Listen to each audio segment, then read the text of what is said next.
राज्यातील एकल महिलांच्या मुलांसाठी राबविण्यात येणाऱ्या बालसंगोपन योजनेच्या अंमलबजावणीत आता शाळांचा सक्रिय सहभाग वाढविण्याचा महत्त्वपूर्ण निर्णय घेण्यात आला आहे. या निर्णयामुळे पात्र विद्यार्थ्यांपर्यंत योजनेचा लाभ अधिक प्रभावीपणे पोहोचण्याची शक्यता निर्माण झाली आहे. महिला व बालकल्याण विभागामार्फत राबविण्यात येणारी ही योजना एकल महिलांच्या 2 अपत्यांसाठी दरमहा प्रत्येकी 2250 रुपयांची आर्थिक मदत 18 वर्षांपर्यंत उपलब्ध करून देते. मात्र माहितीचा अभाव आणि अर्ज प्रक्रियेतील अडचणींमुळे अनेक पात्र लाभार्थी योजनेपासून वंचित राहत असल्याचे दिसून आले होते. ही बाब लक्षात घेऊन शिक्षण विभागाने पुढाकार घेत राज्यातील शाळांना या प्रक्रियेत सहभागी करून घेण्याचा निर्णय घेतला आहे.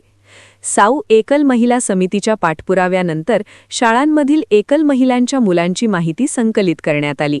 या सर्वेक्षणात सुमारे 2,23,000 विद्यार्थी संभाव्य लाभार्थी असल्याचे समोर आले असून योजनेची गरज आणि व्याप्ती अधोरेखित झाली आहे.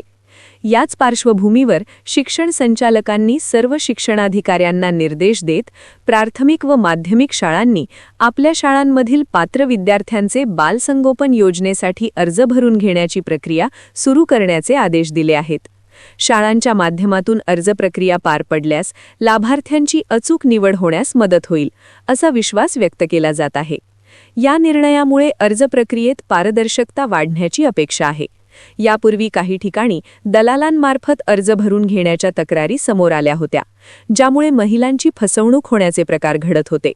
मात्र शाळांचा थेट सहभाग असल्याने अशा गैरप्रकारांना आळा बसण्याची शक्यता वर्तवली जात आहे. स्थानिक पातळीवर या निर्णयाचे स्वागत होत असून शिक्षक आणि मुख्याध्यापकांवर महत्त्वाची जबाबदारी येणार आहे.